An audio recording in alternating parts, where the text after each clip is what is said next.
For many years, my wife Jenny and I dreamed of going on a cruise, but our jobs always got in the way. From our home in Sydney, we considered visiting the Pacific Islands, but ultimately opted for a 10-day cruise from Fremantle along the west coast of Australia to tropical Darwin in the far north. The ship was scheduled to return to Asian waters in time for the peak tourist season and offered rates that were well within our budget when we were both able to take time off from work. Jenny is an office manager at a real estate agency, and I'm probably a typical computer geek.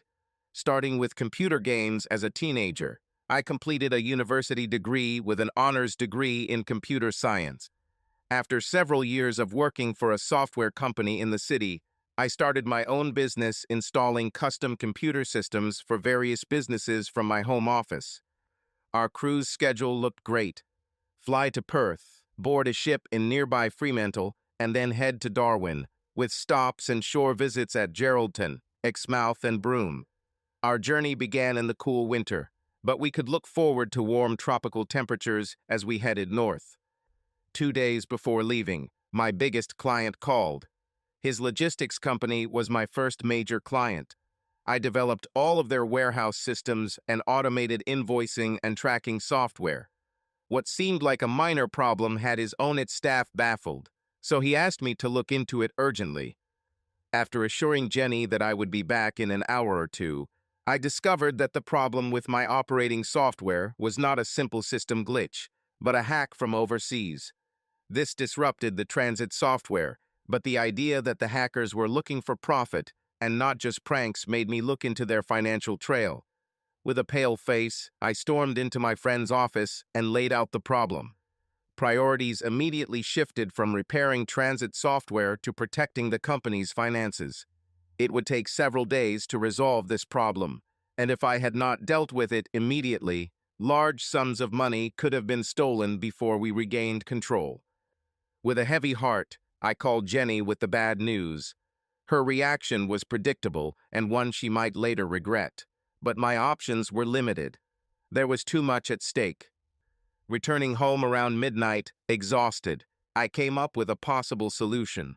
If I gave my ticket to her best friend Margaret, a divorcee currently between jobs, the girls could go on a cruise while I sorted out business at Austrans. Jenny reluctantly agreed with this decision. As I drove her to the airport, I kissed her goodbye wholeheartedly and told her to enjoy the cruise and have fun. Little did I know how literally she would take my words. Jenny promised to call me every day as long as she was within phone range, and after a long, tender kiss, we went our separate ways. The first call came from Fremantle just after Jenny had stowed her luggage in her cabin. "The ship is beautiful, Harry," she said enthusiastically. "The cabin is large and bright with a window to the outside and large, comfortable beds for Margaret and me." I was encouraged by her enthusiasm and felt much better about returning to work to overcome the problems at Austrans. She called again around midnight and was obviously enjoying a drink or two. "I'm so sorry, Harry. I guess I forgot about the 2-hour difference. Margaret and I went into town to eat, and we got back to the ship about an hour ago. We're leaving port in a few minutes. It's so exciting, but I really wish you were here with me. Thank you for letting Margaret come. She deserves a good rest after her terrible year." I agreed to this, but due to work, I excused myself the next morning and slept soundly. The ship made the 200-mile journey to Geraldton in about 12 hours or so, arriving there just before noon. It was planned that he would stay there for 2 days, with organized excursions in and around the city. Jenny didn't call until the ship left port and the passengers headed to the dining room for dinner. "Hi, honey. I know I promise to call you every day, but there's not much to tell. Today we went on a bus tour to a winery. Can you imagine they could grow grapevines here in this climate? Anyway, we're just leaving and we probably won't have any contact until we get to Exmouth, so I'll call you from there." When she ended the call, I realized that she said goodbye without her usual "love you." She also didn't mention Margaret. Strange. A call from Exmouth a few days later was even more subdued than the previous one. I can't talk for long, darling, she explained. We're about to go out on one of the ship's boats to see the whale sharks, and I'm in line for the next group to go ashore. How's Margaret? I asked. She's fine and having fun. I don't think she's met anyone yet, but she's staying on board because she doesn't like traveling on small boats. So you're looking after her? Honey, she's a grown girl and quite capable of taking care of herself. Okay, I gotta go. We're getting on board. I thought I heard her giggle before the call ended. The promised daily calls never materialized, but I finally found the source code that the hacker had installed on the Oztrans system. He got there after one of the young, IT specialists opened an unwanted site on his work computer. He doesn't work there anymore. Meanwhile, according to the schedule, the ship was supposed to arrive at Broome. Having received no news from Jenny, I decided to call her. The call went to voicemail, so I left a message asking her to call me back when she could. On a whim, I decided to try calling Margaret's phone. She answered the second ring. After exchanging pleasantries, I asked how she was spending her time and how things were going with sharing a cabin with Jenny. Oh, she doesn't bother me at all. In fact, we hardly see each other, Margaret replied. Realizing the consequences of her words, she nervously tried to take it back. I mean, I don't like leaving the ship, and Jenny went on all the bus tours and dives. I hung out by the pool and read a couple of books. Her voice faded. Okay, Margaret, it was nice talking. Can you ask Jenny to call me when you see her? Of course. Harry. The time difference meant that the call came well after midnight. Jenny sounded like she had been drinking. Are you testing me, darling? She teased me with a playful giggle. This won't get you anywhere. I've been good. I've been taking care of Margaret, like you said, but she doesn't want to go on field trips. John is keeping an eye on me so I don't get into trouble. John? I asked. Who the hell is John? It's just another passenger looking out for me, darling. He's looking after me. Isn't that right, John? Her last remark was accompanied by a chuckle, and I waited. Don't, John, I heard, interrupted by another giggle. Having heard enough of her drunken mutterings, I disconnected and called Margaret again. Okay, Margaret. No half-truths. What's going on? Is Jenny with you? No, Harry. I'm sorry, but she's not here right now. Look, I don't want to come between you. I wish I had agreed to this cruise in the first place. Good night. I called back immediately. Now what? She began irritably. Who the hell is John? The guy she met on the first day of the cruise. I don't know who he is, and I barely saw Jenny enough to ask her about him. You don't discuss your day when you go to bed at night. There was a long pause. Crap, I exploded. She didn't sleep in your cabin, did she? Harry, please don't jump to conclusions. It's just one of those things that happens on board, and I'm sure it's nothing serious and won't cause problems later. Just let her enjoy the rest of the cruise and share her joy when she comes home to you. No, Margaret, I really can't do that. Cheating is as unacceptable a reason for a breakup for me as it is for you. Do you remember how you felt when you found out that Dave had been cheating on you? I immediately regretted my comment. Margaret was a moral, good, and honest woman. She began to cry, and I hastened to apologize. Margaret, you're a good woman. We've been friends for years. Hell, I've known you longer than I've known Jenny. If Jenny slept with that guy, we're done. I have no idea what I'll tell her when she gets home.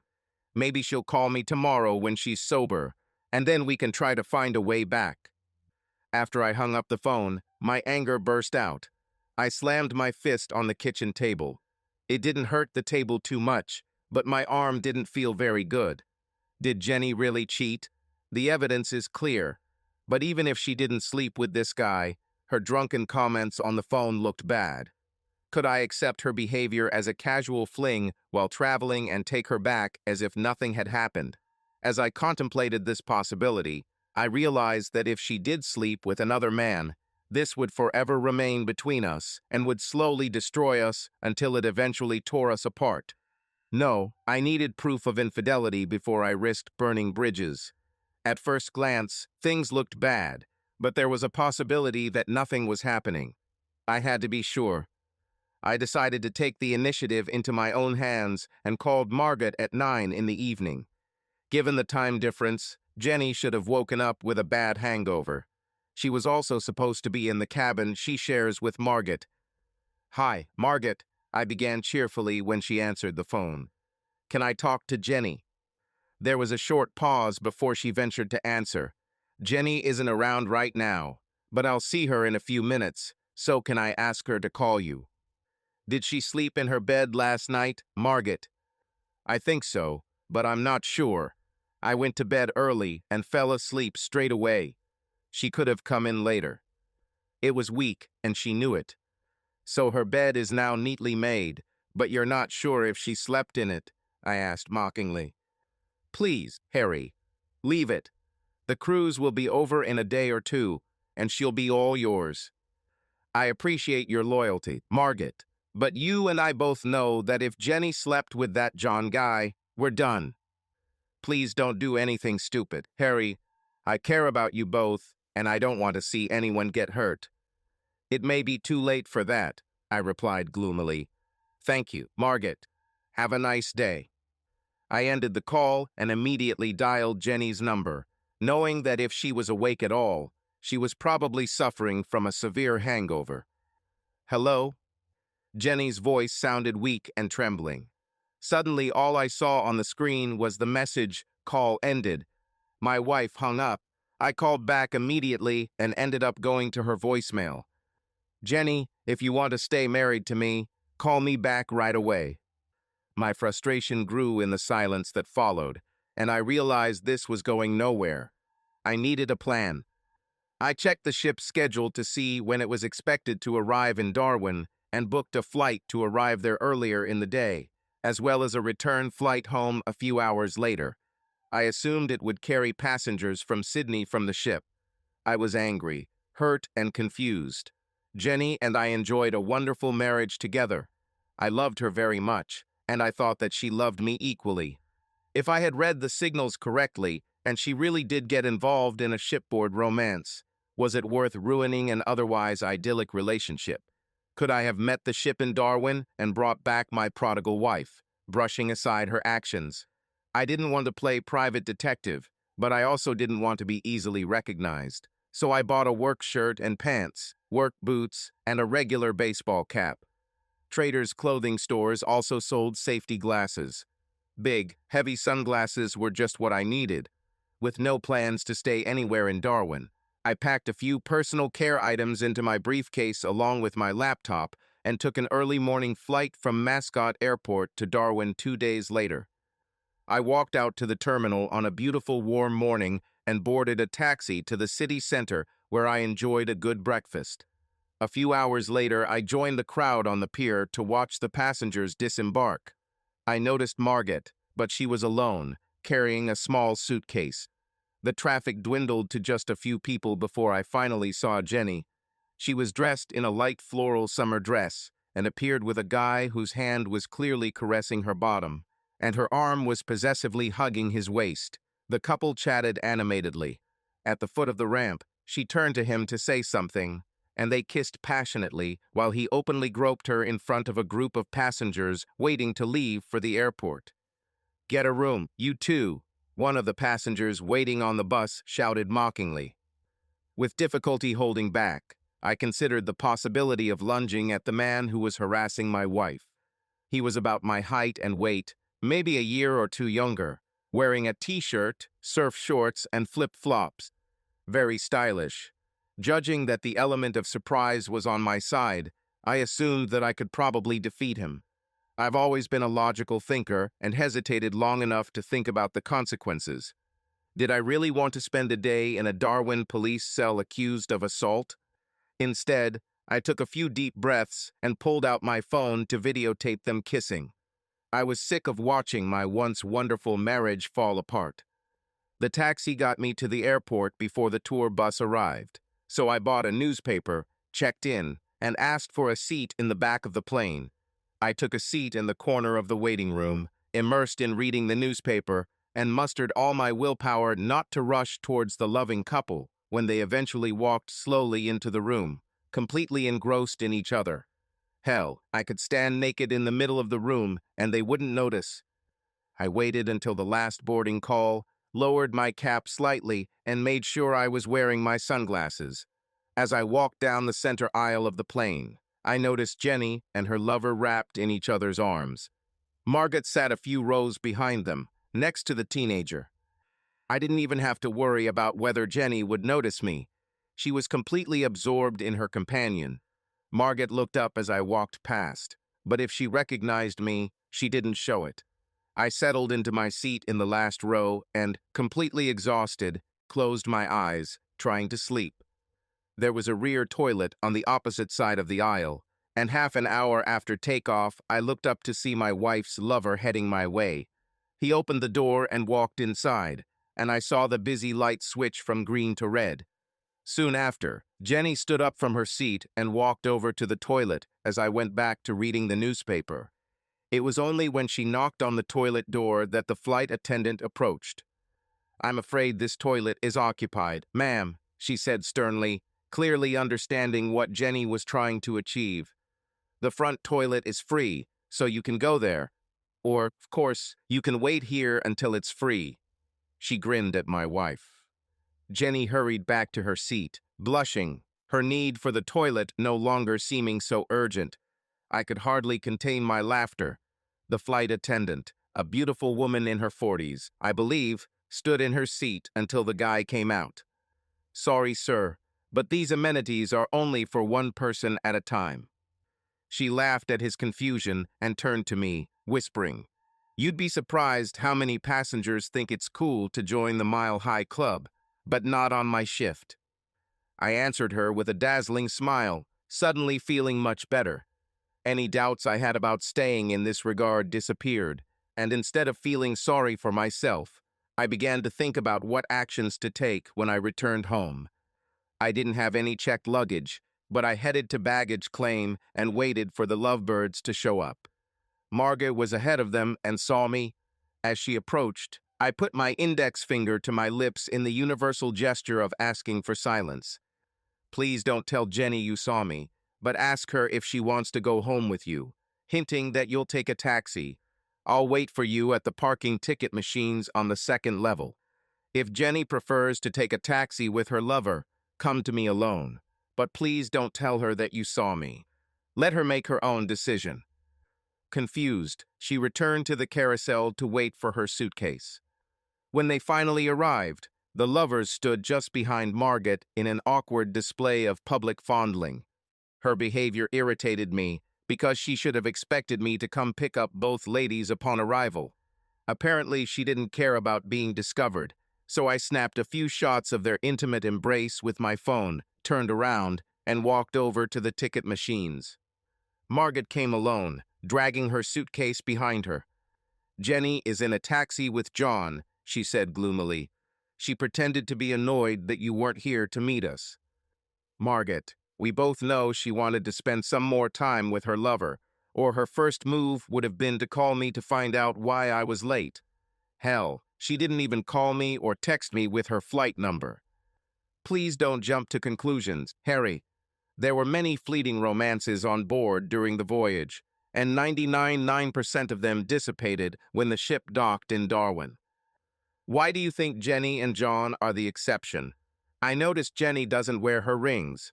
Do you think John even knows she has a husband?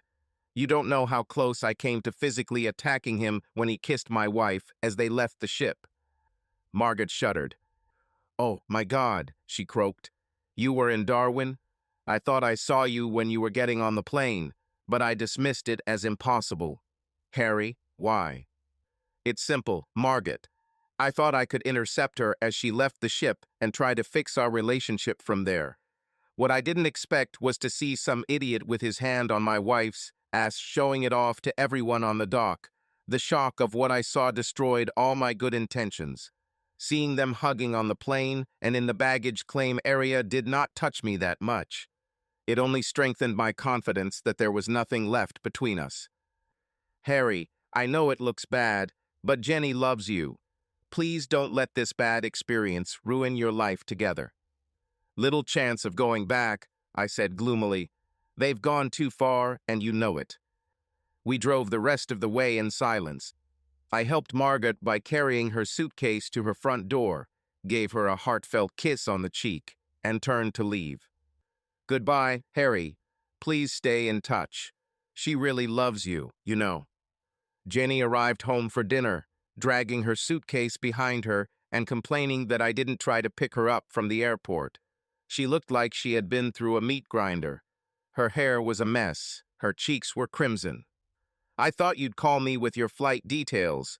I was ready to come down to pick you both up. It's probably for the best, she began, because our flight was delayed by several hours. Really? I said sympathetically. Yes, we just landed about an hour ago, and I was lucky that I was able to get a taxi right away. We left Margaret on the way. We, I clarified. Oh, Harry, you know what I mean. Margaret and I, stupid. So John wasn't with you then. She turned a little pale, but tried to laugh it off. John was on a different flight from Darwin. He was just a friend looking after me on the cruise. Nothing to worry about. You might have fooled me, my sweet cheater. If John was on the other plane, then who was the guy you tried to join the Mile High Club with?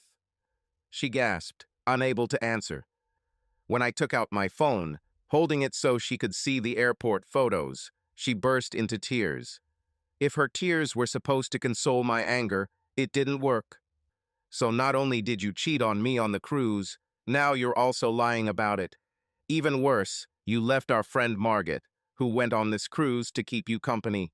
She was trying to keep your dirty secret, and maybe she would have succeeded if you spent even a little time in your bed. You even left her alone on the flight home from Darwin. With friends like that, she definitely doesn't need enemies. The tears turned into deep, soul-tearing sobs, interspersed with occasional screams. I'll sleep in my office tonight, you can have the bedroom. Tomorrow morning, I want you to pack your things, and by noon tomorrow, I want you out of here. And not just out of here, I want you out of my life. I have no place to go, she sobbed pitifully. Try knocking on John's door, I suggested in a helping tone. You seemed a very suitable match from where I sat. I cannot do it. Why? First of all, I have no idea where he lives. I have no feelings for him, and, after all, his wife is unlikely to welcome me. Oh, this just keeps getting better and better, I quipped. You two cheaters really deserve each other. Maybe you should find his wife's phone number so I can send her some photos as souvenirs from your trip. My anger has subsided, but my resolve has not. I turned away in disgust, entered my office, and slammed the door, locking it. A single overcrowded chair in the corner made for a meager sleeping space, and there were no blankets. Looks like I'm in for a long night. I only lasted until a few minutes after midnight, when the cold became unbearable. My back began to hurt, and my bladder threatened to burst. I carefully opened the door to get a spare blanket from the linen closet, and in the darkness I didn't notice my wife curled up just outside my office door. With a loud curse, I tripped over it and crashed into the opposite wall, falling to the floor. You're a fool, I shouted at her. What the hell are you doing on the floor? I couldn't sleep, Harry. I needed to be close to you. Since you locked the door, this was as close as I could get. Will you come to bed now? Returning to my feet, I turned on the light and found a thick winter blanket in the closet, returning to the office with it on my shoulder. Jenny didn't move, so I just stepped over her, slammed the door, and locked it again. Please, Harry, she stammered as the door plunged her back into darkness. I resisted the impulse to tell her to go to hell, curled up in a chair, and, wrapping myself in a blanket, finally fell into an uneasy sleep. At dawn, sunlight streamed through my office window as I awoke with an urgent need to relieve myself. Carefully, I opened the door, but Jenny was nowhere to be seen, so I relieved myself, shaved, brushed my teeth, and spent a good 15 minutes enjoying a hot shower. I really didn't want another confrontation with Jenny, but I had no choice. All my belongings were in the closet adjacent to the bedroom, so with a towel on my hips, I headed there to face the music. Jenny was fast asleep, the blanket pulled under her chin, her hair scattered across the pillow. She seemed calm, so I quickly grabbed the necessary clothes and retreated back to the office to get dressed. As I sat down with my coffee and a piece of toast, the phone rang. I answered quickly, not wanting to wake Jenny. "Good morning, Harry," Margaret began in a tired voice. "How are you holding up? Jenny called me late last night and through hysterics told me that you were kicking her out for lunch today. Is that true?" She cheated, Margaret. Not only that, but when I confronted her yesterday, after she had clearly spent the entire day with her boyfriend, she blatantly lied. She had the chance to try to make amends, but she chose to lie. Without trust, Margaret, there can be no love, and without love, there is no future for us. I will file for divorce this week, and yes, I want her out of here by noon today. You know she won't go away quietly, Harry. I don't care how she leaves, as long as she leaves. She'll want to stay with me, you know. It's your decision, Margaret. After she dumped you on the cruise, you should consider whether you want a liar under your roof. She works in real estate, so she definitely has enough contacts to find herself a place to stay. How are you, Harry? I can handle it. I'll be drowning in work. We'll need to decide how to divide our assets. It can be confusing because we have a lot of joint credit cards and property in joint names.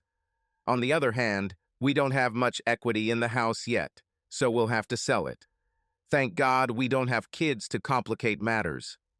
The conversation was interrupted when Jenny entered the room, looking very shabby. I won't leave, she declared decisively. Sorry. I said I wasn't leaving here, Harry. I paid my share of the mortgage, and this house belongs to me as much as it belongs to you, so you have no right to kick me out. With Margaret still on the line, the conversation became awkward. Sorry, Margaret. I think we need to talk about this, so I'll call you back later. I thought about Jenny's outburst and realized she was probably right. Legally, I really had no right to require her to leave the house, which she also paid for. I hesitated for a moment, but then everything became clear. We don't have much equity in the house, so why would I fight for it? Okay, Jenny, I said, much calmer than I felt. Stay. Is it true? She was surprised at my surrender. I turned away from her and went to my office, where I collected my laptop and hard drives and put them in my briefcase. I took the empty wine box out of the recycling bin and used it to store important files, placed the box and briefcase by the office door, and then walked into the bedroom. I took Jenny's suitcase, which still contained all of her party clothes, and unceremoniously dumped the contents onto the bedroom floor. Then I packed a pair of pants, a few shirts, shoes, and underwear, as well as toiletries from the bathroom. What are you doing, Harry? Jenny asked as she entered. I'm getting ready. You stay, I'm leaving. Quite simple. Grow up, Harry. So, I had a bit of romance on board. Did that take anything away from you? Of course not. If you weren't so paranoid and watching me all the time, we'd be happily in bed right now. Making love. So stop this nonsense. Put your clothes back in the closet and have breakfast with me. You still don't understand, do you, Jenny? I started to get impatient. It's not that you had a brief affair during the cruise, but you completely excluded me from your thoughts. Remember, before leaving, you promised to call me every day. Is it any wonder that I began to worry about you? And what did you do? With your supposed best friend, this is beyond all understanding. She, being a lonely woman, constantly faced harassment, until she retired to what should have been your shared cabin and read books. And the top of it all, when you finally broke up with your boyfriend to get home, a few hours after your plane arrived, you looked like you'd spent the entire day having sex. Oh wait, you actually had sex all day. With effort, I pulled the suitcase into the garage and threw it into the car, returned the briefcase and box of files, and took the keys from the rack. This little last action seemed to make Jenny come out of her fantasy world. "Harry, no!" she screamed when I slammed the car door. "I love you. Please don't leave. You know we can make things better. It didn't mean anything anyway. Don't give up now." She was still screaming when I pulled out of the driveway, tears streaming down her cheeks.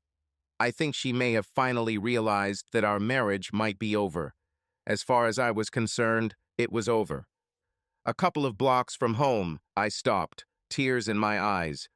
Leaving early in the morning without knowing where I was going wasn't my best decision. I took out my phone, called a cheap motel on the main road into town, and booked a room for the week. At least I could work in silence and calmly think about my next steps. The calls started long before I arrived at the motel. I left them unanswered. Text messages followed. I've always been a little introverted and didn't socialize much. I didn't really have a special friend with whom I could share my problems. I felt lonely, angry, and incredibly sad. It became clear to me that despite Jenny's terrible behavior on the cruise, I would still miss her. I also realized that loving a person cannot simply be turned off. I read that love and hate are similar emotions but opposite. That may be true, but while I didn't feel love for her, I didn't feel hatred either, just a terrible, deep sense of loss. The following week, I began the process of separating our bills. The lawyer, funny how divorce lawyers call themselves family lawyers, when they specialize in breaking up families, began the divorce proceedings when I began separating our joint accounts and agreements. It wasn't difficult. It just took a lot of time and added to the sadness I felt inside. By the end of the week, I was an emotional wreck. Sitting isolated in a motel room with almost zero contact with the outside world was like what I imagined prison would be like. My feelings ranged from self-pity to fierce anger to an all-encompassing sadness that would not go away. Jenny called constantly. Although I resisted the urge to block her number, I refused to accept her calls. She tried to call from her office, but I recognized the number. When she called from a friend's phone and I accepted the call, I ended the call as soon as she spoke. I deleted all her texts without reading them. Finally, Margaret called. I hesitated for a moment, but then accepted the call. "Hello, Harry," she began carefully. "How are you holding up?" "Great," I replied sarcastically. "Are you really living in a motel?" "Yes. It was a good opportunity to work hard without outside interference, and I don't have to talk to the woman who was once my wife. You know she's suffering a lot, Harry. It's not my problem. I'm glad she's suffering. It's her business, not mine. She can't keep the house on her own. She can't afford the mortgage payments. She should have thought about that before starting an affair on the ship. I talk to Jenny every day, and she insists that she hasn't been in touch with John since she got home, and I believe her. Harry, it was a simple but ill-considered romance on a cruise. It's already over. Jenny is full of remorse and doesn't know what to do to make things right because you won't talk to her or take her calls. It's too late, Margaret. After you broke up with Dave, you should know this better than anyone. How can I trust Jenny again after her deceit and lies? She's due to be served with divorce papers next week, and after that she can do whatever she wants. With anyone. I don't hate her, Margaret. I hate what she did to us. If there was a way to take it back, I wouldn't have thought she was capable of cheating 2 weeks ago. I didn't know her as well as I thought I did. Another lonely week passed, and the incessant calls and text messages from Jenny continued. Then Margaret called. Expecting another round of mediation on behalf of Jenny, I was cautious, but she surprised me. "Harry, are you still living in that hotel?" "Yes, I am, but I'm looking for a small apartment near the city center." "Very good. I have to leave here within a week." "Why are you asking?" "Please don't be hostile to this. Harry, I have a house with 3 bedrooms. I only use one of them. Consider the possibility of living here with me and sharing the family expenses. Purely platonic relationship. I am not suggesting any personal relationship. You need room. I have a room. I need extra income until I find another job. My spidey senses were on alert. Have you discussed this proposal with Jenny? I asked cautiously. Of course not. I tried to help you make up, and I reluctantly accept that it won't work. Although I talk to Jenny every day, we don't see each other in person that often, so there really shouldn't be any complications. Besides, I want to make it absolutely clear that this proposal to share a house is not a personal relationship. If she asks about your presence here, I will tell her the truth. But I do not intend to advertise your presence to her or anyone else.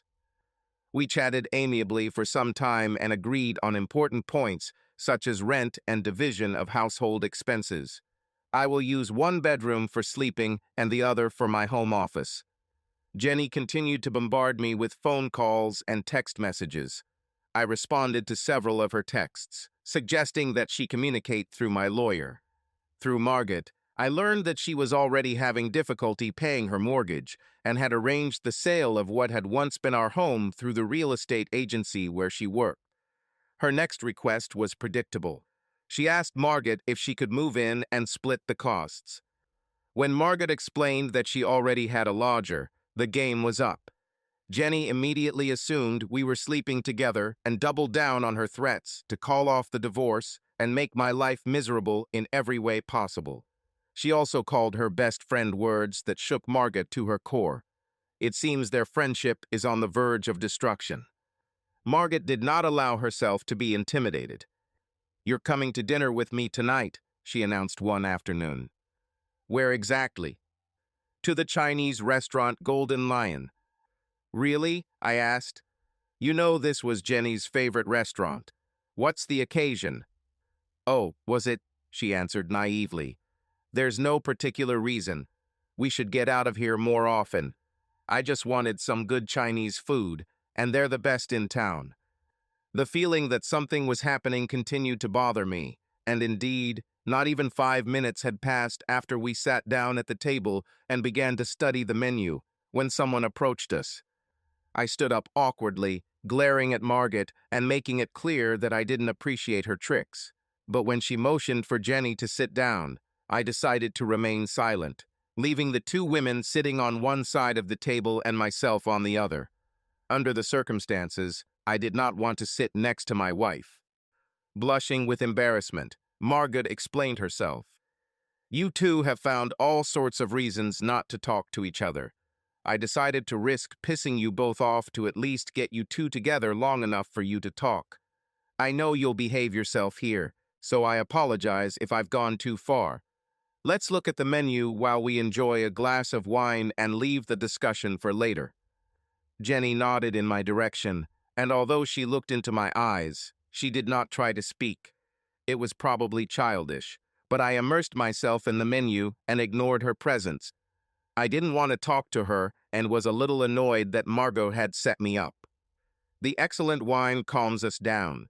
We ordered together, agreeing to share a few dishes, and dined in relative silence, neither of us wanting to address the elephant in the room. Finally, over a cup of Chinese tea, I broke out. "Nice to see you, Jenny," I said ironically.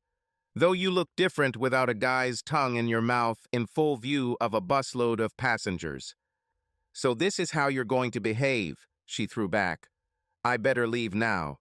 I told you it would be a waste of time, Margaret." "Oh, no, Jenny, don't go yet. I can say it better.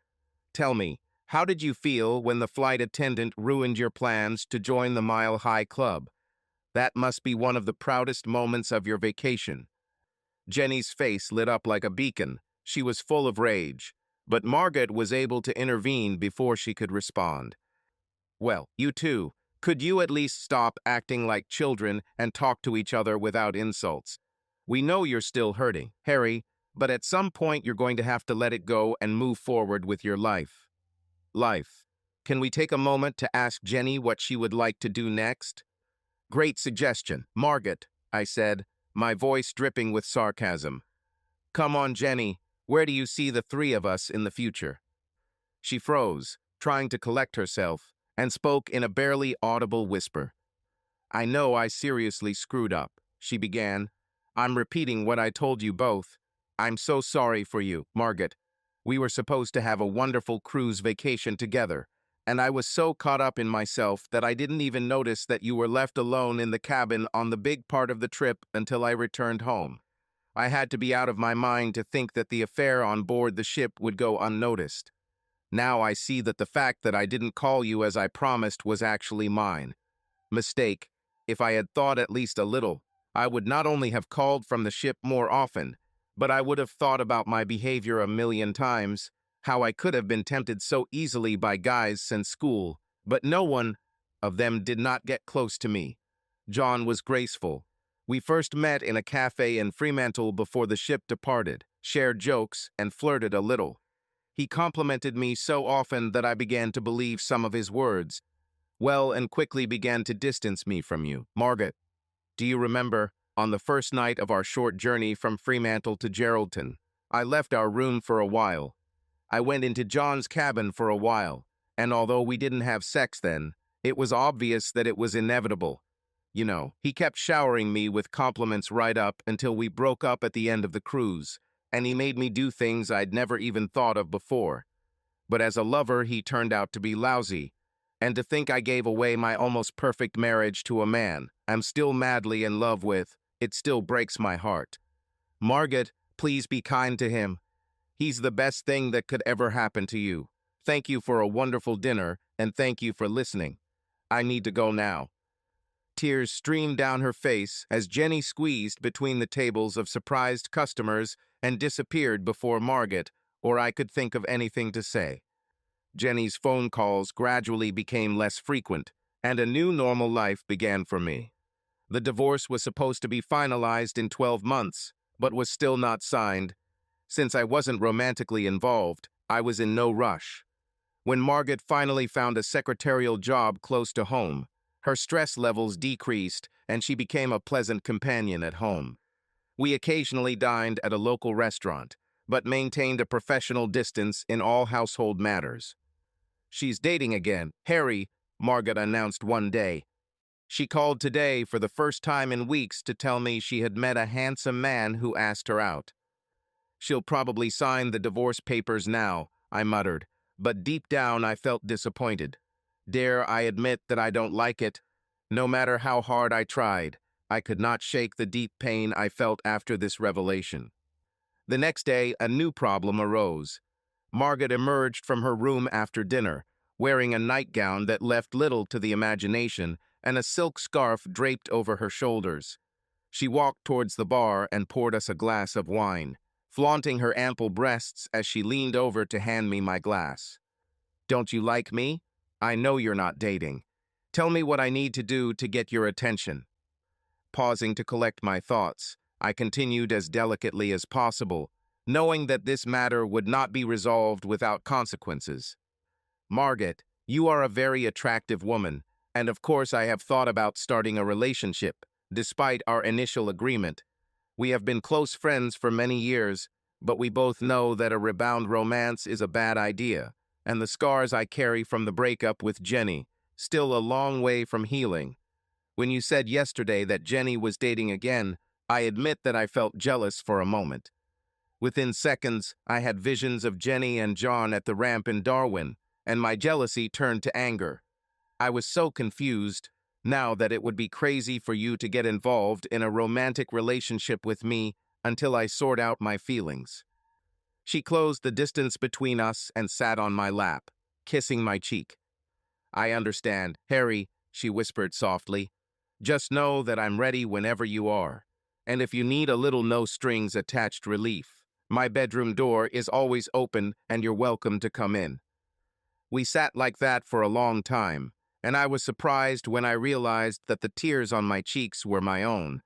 Reluctantly, I helped Margaret off my lap, excused myself, and retreated to the privacy of my room. I had a painful, sleepless night with visions of Jenny in the arms of another man, Margaret's beautiful, relaxed breasts in her loose pajamas, picnics with Jenny, lovemaking on our last vacation, all mixed up in a chaos of conflicting thoughts. After Margaret left for work the next morning, I made a decision. Staying at her house would inevitably lead to sex that could be harmful to both of us. So when she returned in the evening, I had dinner ready and a bottle of Chablis chilled and ready to pour. "What's the matter, Harry?" she smiled. "No special occasion. You've done so much for me these past few months that I wanted to show my gratitude. Now let's enjoy dinner." After dinner was over, it was time for serious conversation. "Margaret, you have been incredibly generous to me.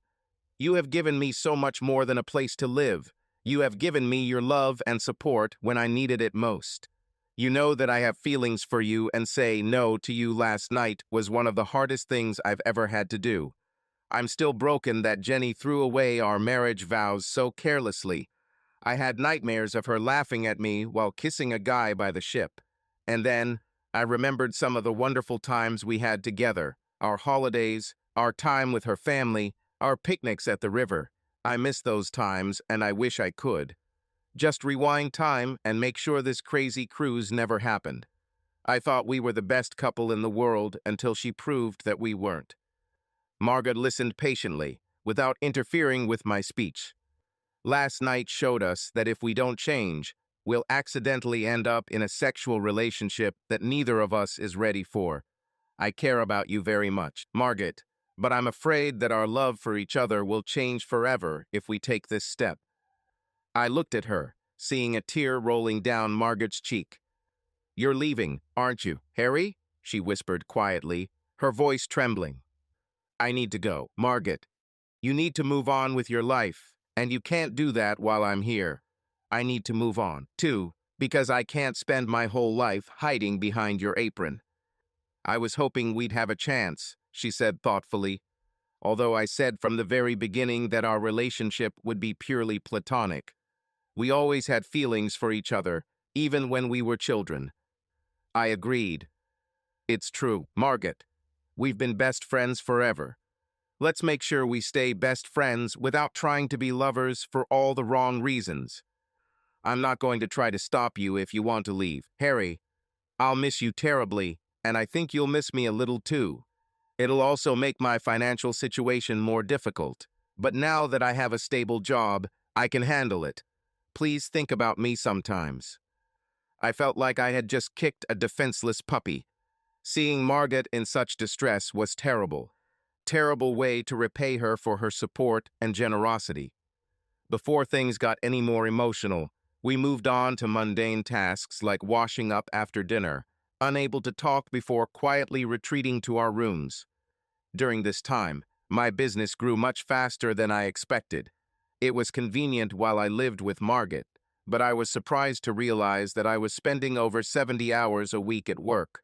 I fell behind on my billing, and it became increasingly difficult to serve my clients when they needed help. I posted an advertisement for an assistant, and at the same time began looking for an office. They formed almost simultaneously. I found an old 2-story building that was once a corner store just outside of town, with windows facing both streets. The original entrance to the store was bricked up to transform the retail space into a huge living room. There was a small kitchen on the ground floor, but the real living part of the building was on the second floor. It was perfect. I hired builders to convert the downstairs into 2 offices and a reception area, replacing the old windows with modern frames. The original entrance has been reopened and features a pair of classic lacquered wood doors with my name emblazoned on the glass inserts in gold font. The whole alteration took almost 2 months, during which my stay with Margaret became increasingly tense. Hundreds of hopeful computer gurus responded to my ad for an assistant. My requirements were simple. I needed an assistant who could complement my skill set and who could connect with my clients. Finally, the list of candidates was narrowed down, but selecting the final 5 took forever until I responded to those who didn't make the cut and invited those selected to an interview at my new office, just a day before we moved in a couple of used tables and chairs. The final choice turned out to be much easier than I feared. Arthur surprised me on several counts. He was at least 5 years older than the other candidates. His long blonde hair was neatly pulled back into a ponytail, and his clothes were casual but neat. It only took me a minute to realize its potential. He immediately understood the direction I was taking for my large clients and suggested several ideas of his own. We didn't bargain about the salary.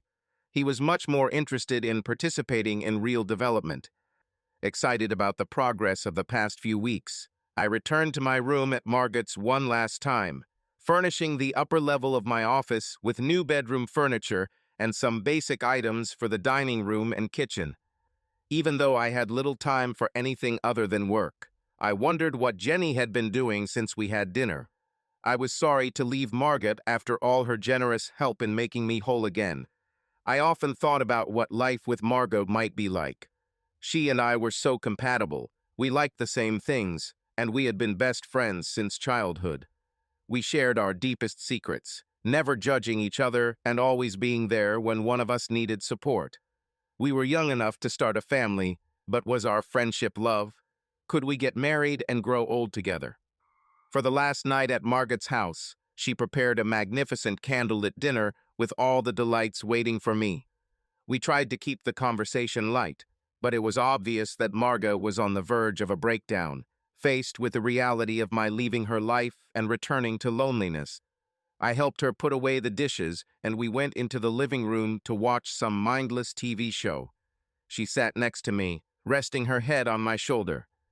Thanking her once again for the wonderful dinner and hospitality over the past months, I gently pulled away to leave for the night. Please, Harry, you really shouldn't have left, but I understand your reasons. Good night. Lying awake, looking at the ceiling, I heard Margot moving around. I heard her taking a shower, and I was just beginning to fall asleep when my bedroom door opened. Margot's silhouette in the doorway was illuminated by the light from behind. Don't you dare say no to me tonight, Harry, she threatened. I deserve it, and I need it. She resolutely walked towards my bed, threw back the blanket to crawl into me. She cried quietly, tears rolling down her face. Taking my face in her hands, she kissed me deeply. Love me tonight, please, Harry. I had already wrecked this girl too much. There was no chance of letting her down tonight. She needed love. I was here, and I was going to give her what she asked of me. Thank you for last night, Harry. It was the best I've ever had. Tears flowed. If you ever want to come back, you know you're always welcome. Please don't be a stranger. Let's have dinner together sometimes. She quickly turned around and closed the door behind her, not allowing the tears to fall. I felt terrible as I dragged my suitcases up the driveway to my car and drove away. Was I crazy to leave Margot when she was in love with me? In our new office, Arthur was glued to his monitors as I hauled my suitcases through the door. If you don't mind, boss, I'm looking at the program you've outlined for Apex and would like to consider some changes. Give me an hour or so. Arthur, I need to get these things upstairs and pour some coffee before I can think about turning on the computer. Would you like me to make you some coffee while I'm busy? Of course, boss, he smiled and returned to his screen. Arthur's talent for complimenting my ideas was amazing. The changes he suggested for the Apex account were logical, easy to implement, and made the entire package much more intuitive. The Apex management team was delighted. It took us a few weeks to train their entire staff and fully implement the system. But once it was up and running, it required little to no support from us. Word spread and business boomed over the next few months. My ability to innovate was perfectly complemented by Arthur's ability to detail plans. Together, we made an invincible team. Late Friday afternoon, as we were wrapping up the week, a seductive voice came from the door. Will you buy the girl a drink? She said sexily. Margot, what a pleasant surprise. Come in and look around. Oh, this is Arthur, my business partner. Arthur almost choked on his coffee. When did I become a partner, boss? He laughed. Probably on the first day you started working with me. I just haven't announced it yet. Haven't worked out the details. Margot chimed in. Well, let me be the first to congratulate you, Arthur. She walked around to his desk, leaned forward and kissed his cheek. He blushed with embarrassment. He looked nice. Oh, she mocked. The poor boy is embarrassed. Arthur enjoyed being the center of attention. He was everything but shy and playfully wrapped his arm around Margot's waist, pulled her closer, and kissed her back, lips on lips. From my side, it seemed that he even penetrated a little with his tongue. I think this is cause for celebration. Jumping up from his chair, he took the stunned Margot by the hand and dragged her towards the door. "Where would you like to go for dinner?" he smiled. Margot looked at me for help, but I just laughed and shrugged. For a moment, I felt jealous. For a guy who always seemed quiet and shy, he acted quickly, and I wasn't sure if the dinner invitation included me, but I followed them and locked the door. The little cafe around the corner was perfect. We enjoyed a few drinks and a light dinner. Small tables placed Margot and Arthur on one side and me on the other. We laughed a lot, and the magnetism between them was immediately noticeable. I left to go back to my office apartment, watching as Margot and Arthur headed in the other direction to get their cars.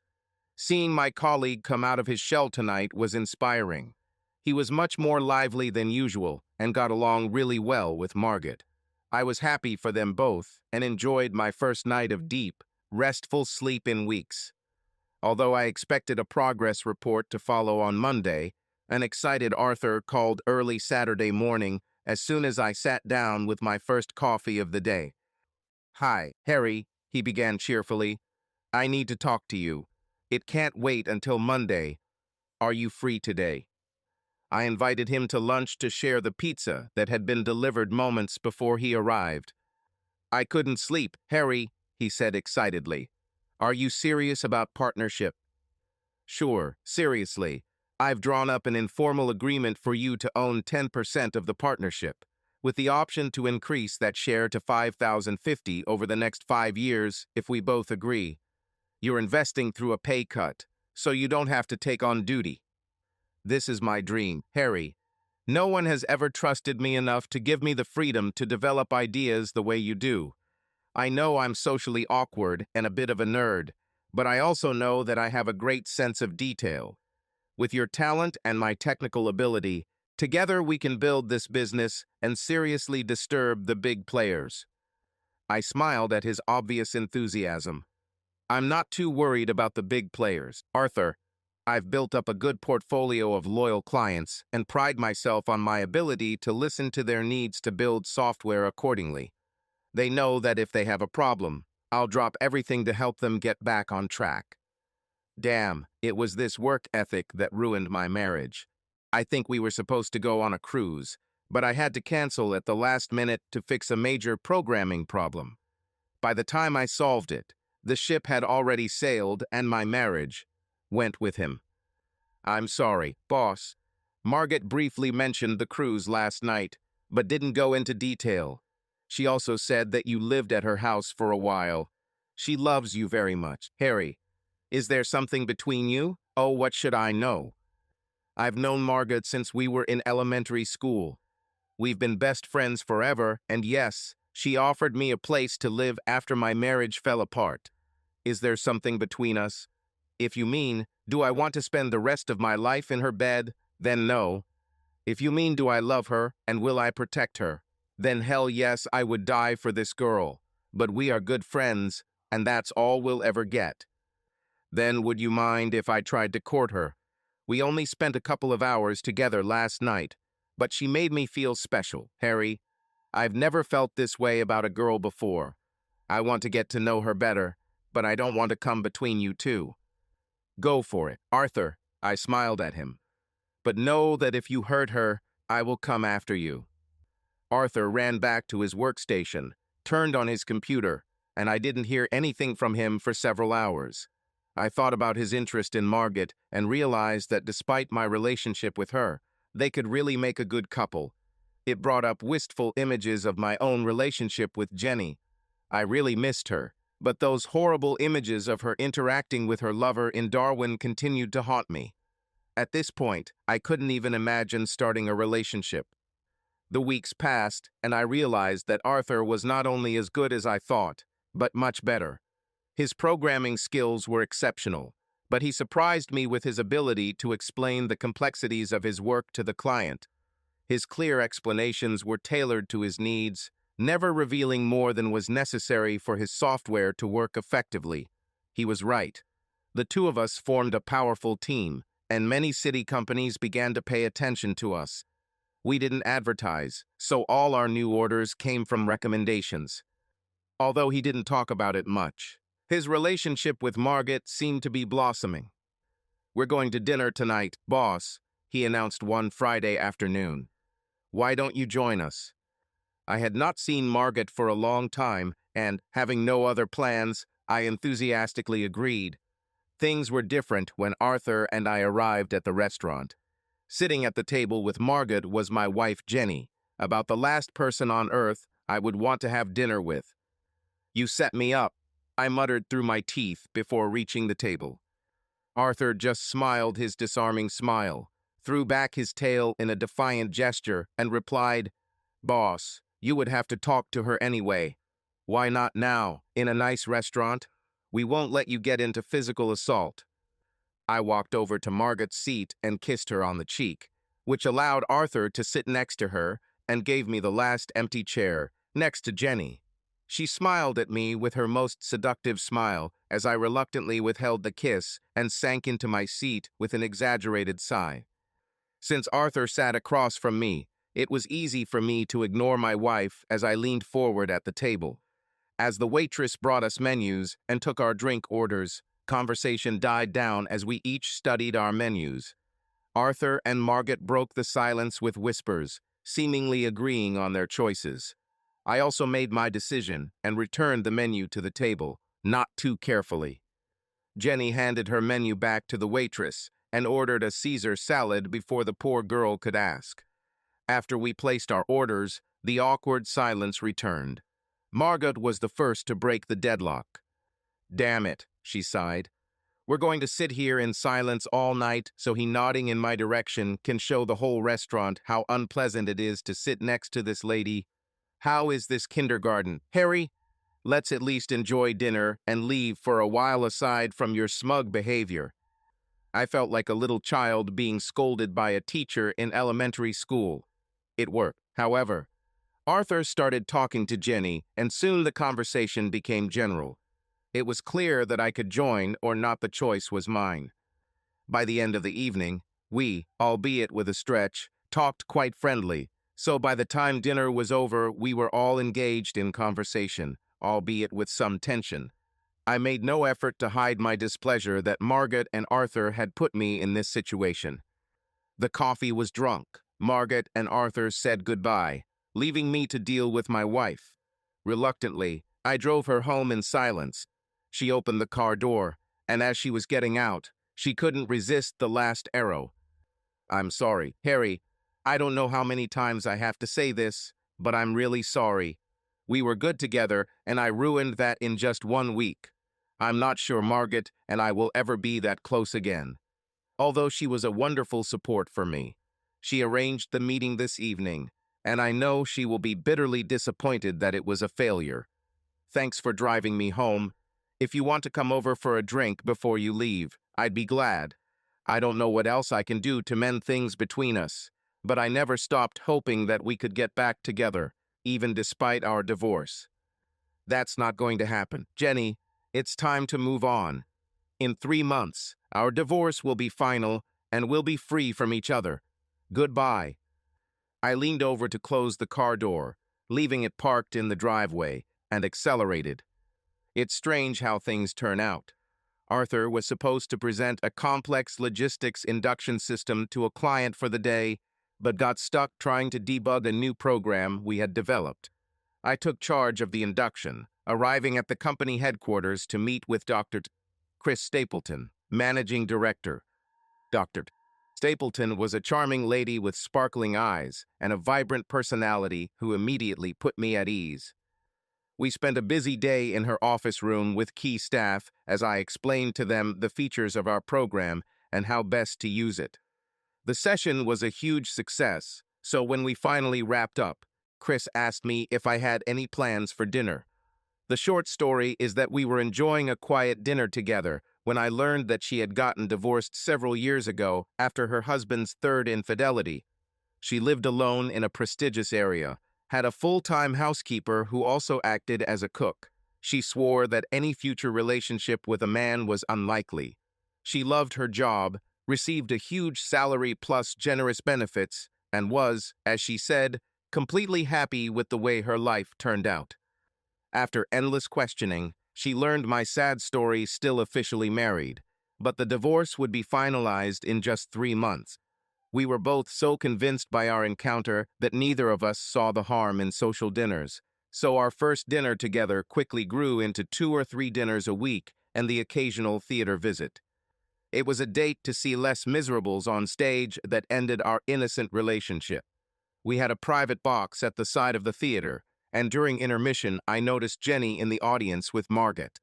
Neither of them noticed my presence until the lights came on after the final curtain. Margaret smiled and waved, and Jenny simply nodded in acknowledgement. I saw an opportunity for some revenge. I could let Jenny know how I felt about Darwin. Chris had just gotten up from her seat, so I stood up with her and gave her a silly hug, holding her tightly and kissing her deeply, holding her head to keep her from moving away. Over Chris's shoulder, I could see Jenny's face, horrified at what she had seen for a moment or two. She quickly covered her mouth with her hand and turned to Margaret for support. At that moment, Chris pulled away from me. "Damn it, Harry, we're in public."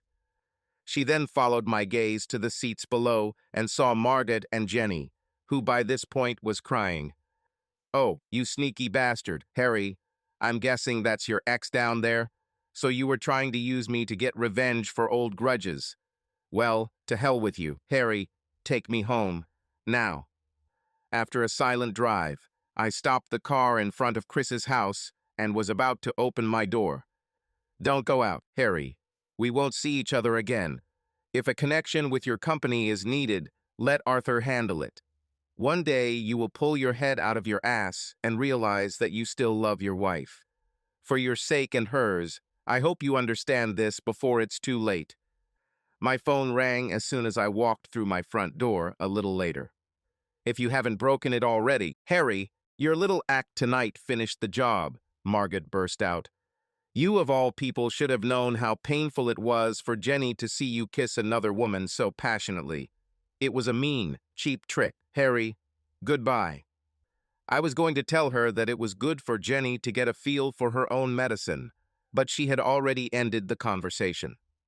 Arthur was thoughtful the next morning and remained silent until we stopped for coffee. "I heard you got involved with one of our clients," he began accusingly.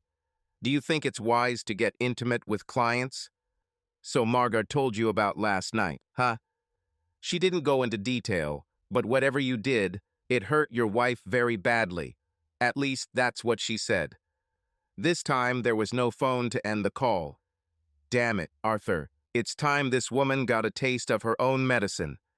Now maybe she has an idea." "Of what?" "I felt when I saw her kissing in Darwin after the cruise. Our divorce will be final in a few weeks. And then we will both be free to go our own way. She still hasn't been able to sell the house. I wonder if she realizes that she would have lost it already if I didn't cover the mortgage payments in secret to keep the bank away from her.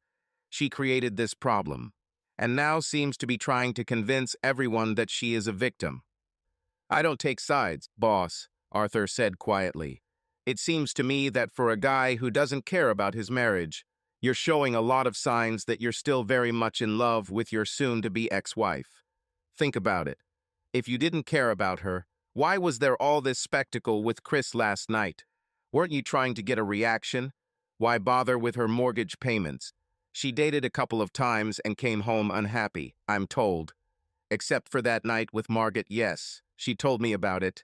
You didn't date either. With someone? Ever wonder why that is, Harry?" Arthur pushed his coffee cup away and returned to his computer screen, leaving me alone with my thoughts. I couldn't work. "I'll leave for a while," I muttered to Arthur as I opened the door. At the local park, I watched little children play with their mothers, soaked up the sunshine, and tried to make sense of my confused thoughts. Arthur and Chris were right, I realized. Not a day has passed since our separation without me thinking about Jenny. I missed her comfort in bed. I missed her words of encouragement when things were hard. But I also scolded her angrily when I remembered her betrayal, trying to erase all the positive moments. I wondered if, through counseling, we could put the ugliness of one fateful week behind us and move forward as lovers again. I was trying to make a decision. A few hours later, I took my phone out of my pocket and dialed Jenny's number. She answered immediately. "Sorry, Jen," I mumbled. "You didn't deserve the humiliation I inflicted on you last night. I went too far." "No, you didn't go overboard, Harry. What happened last night finally made me feel a little bit of what you must have felt, and it was deserved, I think." "Are you alone now?" "Yes, Harry. I just got home from work. Pack enough to last a few days and stay with me. I have a spare room above the office, and I can be at your place in 20 minutes. "Are you kidding me? Would you like to come? I'll be standing at the entrance in 15 minutes, collected and ready." Jenny moved into Harry's house above the office, but she never used that spare room. When Arthur and Margaret married a few months later, Harry served as Arthur's best man, and a very pregnant Jenny became Margaret's bridesmaid.